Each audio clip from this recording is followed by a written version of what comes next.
wait, how? Why? One big, beautiful bill. There was a lot of upset bettors in the space. And this is not going to apply to everyone, but it is certainly worth talking about it on a show like this. This would start January 1st, 2026. And Sam, I'm sure I'm going to miss some stuff. I know you talk to a lot of pro bettors, and I'm sure they are irate with what was passed here in this bill. But my big takeaway is, and there are a lot of levels to this, but the big takeaway is this kills pros. This kills pro sports betting. And I saw a lot of quotes from pros over the last number of days that if this sticks, if they roll forward with this, that it's over. You can't survive if this is the taxes that you're going to have to pay. Correct me if I'm wrong. So currently, as far as the taxes go, you would deduct 90% of losses compared to 100% of gains. But in this bill, it's saying 100% of losses to 100% of gains. So what that means is you could be a break-even bettor, you could be a losing bettor, that like a high volume bettor. You could lose on the year and still owe thousands in taxes. Is that how I should be reading this? Yeah, I think there's a lot of confusion around it, and I thought the most simplistic breakdown was from Ed Fang, who writes the Power Rank, which I subscribe to, and I'm sure you do as well. He does this newsletter that he sends out heading into the weekend, and he said basically, I'll read it verbatim. U.S. government passed a bill that changes how sports bettors get taxed. To show the problem, which, by the way, doesn't go into effect until next year, which you alluded to, let's suppose you win $1 million in bets and lose $1 million in bets. That's total amount over the course of a year. Under the old tax code, you have a net of zero and you owe zero. But the new bill has that 90% number. So only 90% of your losses can be subtracted from the winnings. So take the million and the million that you won and lost, that under the old rule would be a wash. And now you can only deduct the 90%.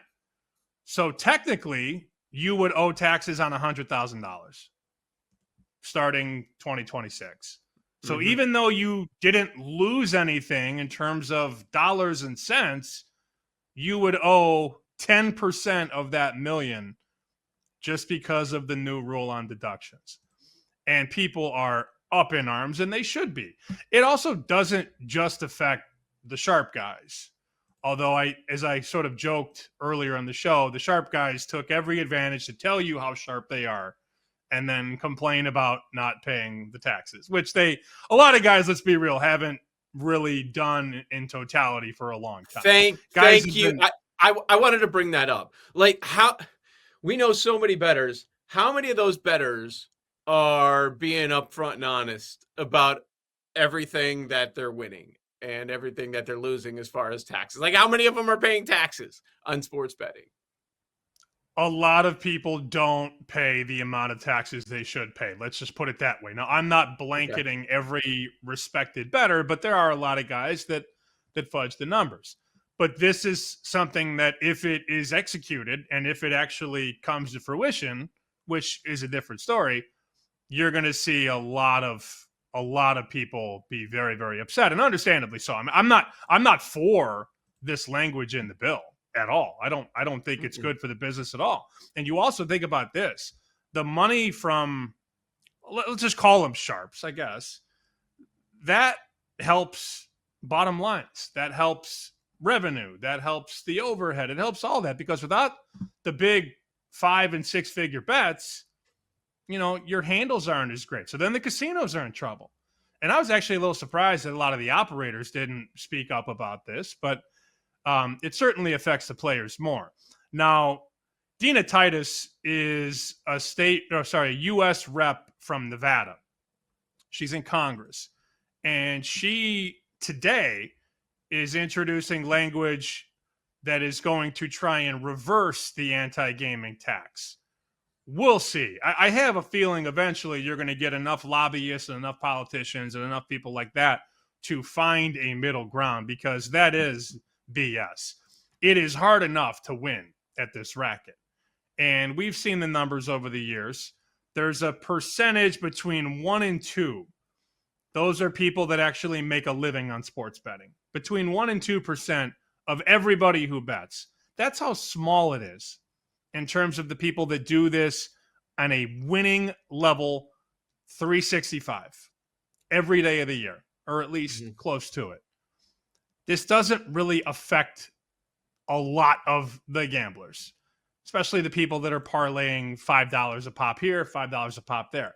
But when you get into these big numbers and you talk about 10% of $500 compared to 10% of $500,000, it's an insane difference. I mean, it's talk about night and day or black and white.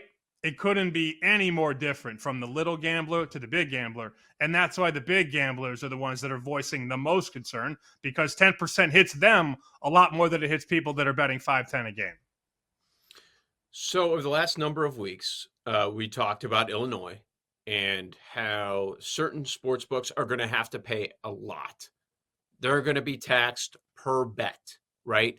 And that means the high volume, the rec bettors, the parlay bettors, the green book, the blue book, right? They're going to have to pay a ton, and they're very upset about it.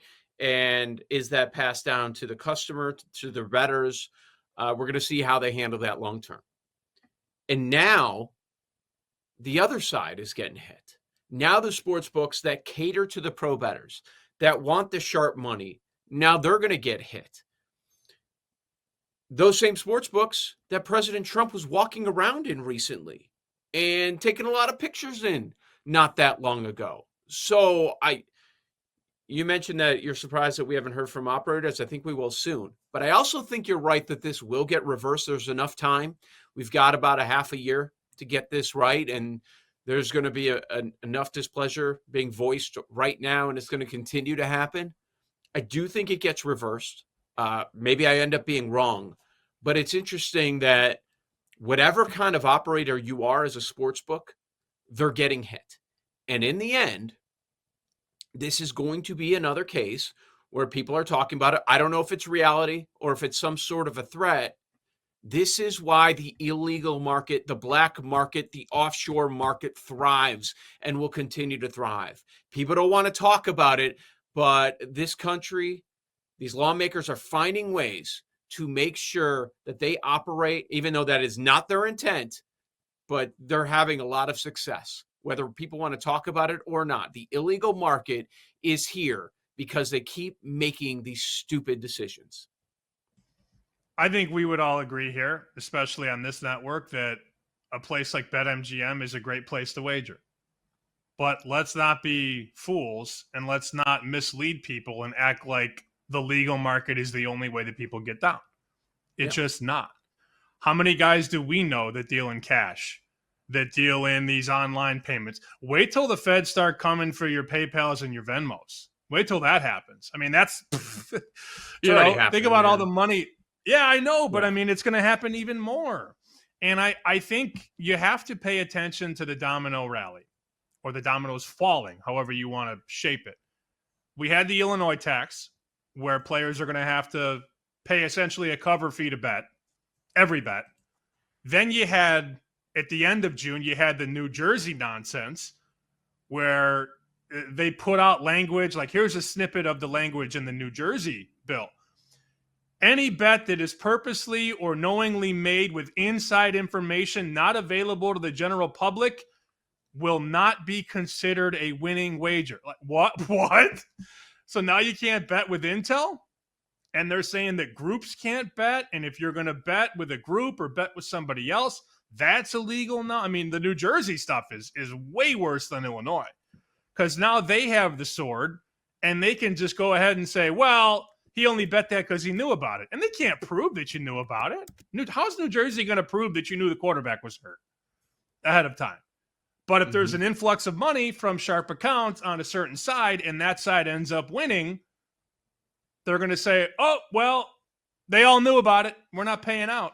It was like that home run parlay from a couple weeks ago, where that guy in the Discord gave out a 7-player home run parlay and it hit. And one of the books said, we're not paying all this out because it was group betting. They paid the main guy, but they didn't pay everybody. So now we're picking and choosing when we have to pay parlays out. So you have the Illinois stuff, the New Jersey stuff, and then the big, beautiful bill tax. They say bad things come in threes. That's three right there. Illinois, New Jersey, big, beautiful bill. And the problem, if it works in other states, you're going to get Pennsylvania and Ohio and Colorado. What's going to stop them from saying, well, we want this too. We want more money. We want to impress our investors. We want to put more in the kitty. It's going to just keep happening. This is a snowball that probably doesn't stop until somebody comes in and figures it out. Right. And because of this, I started going down a wormhole and checking out other states, and it's being discussed everywhere. A lot of different states that have been thriving with legalized sports betting. So it's an easy way to grab money. If your state is looking for some cash, let's just go after the sports bettors. Nobody's going to be mad about that besides the sports bettors. And what are they going to do? They're probably still going to bet anyways. I think they're mistaken. They probably will continue to bet, but they'll just continue to bet elsewhere, at least the high volume guys. So everybody's getting hammered on this. You pay so much money for these licenses, and you start making some money, and then you're like, nope, we're going to take away here. We're going to take away there. So shocking. The government is finding a way to ruin sports betting. Are you concerned about the future of it? Like, it's been exploding. I don't know that it's leveled off. It probably has a little bit since it's legal throughout most of the country. Are you concerned that some people are just going to walk away? Like, there's that concern with people that start betting that didn't bet before anyways, and then they end up losing a lot, and they're like, no, this is too tough for me. I'm out, or you get into a little bit of trouble. There's those people that walk away, but now there are people that do it professionally, do it very well, and they're like, I might have to walk away because I can't turn out a profit.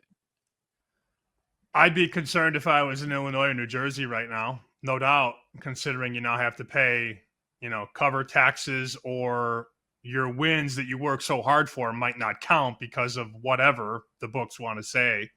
But I'll give you a quote that I heard the other day from a guy who's been betting for 30 years professionally. He said he can get down more in the 90s than he can right now. Think about that. In the 1990s, he's able to get down more money on less games and spread things around. And now you got pros getting limited and kicked out, and now potentially having to pay, 10% with this new big, beautiful bill and the deduction stuff.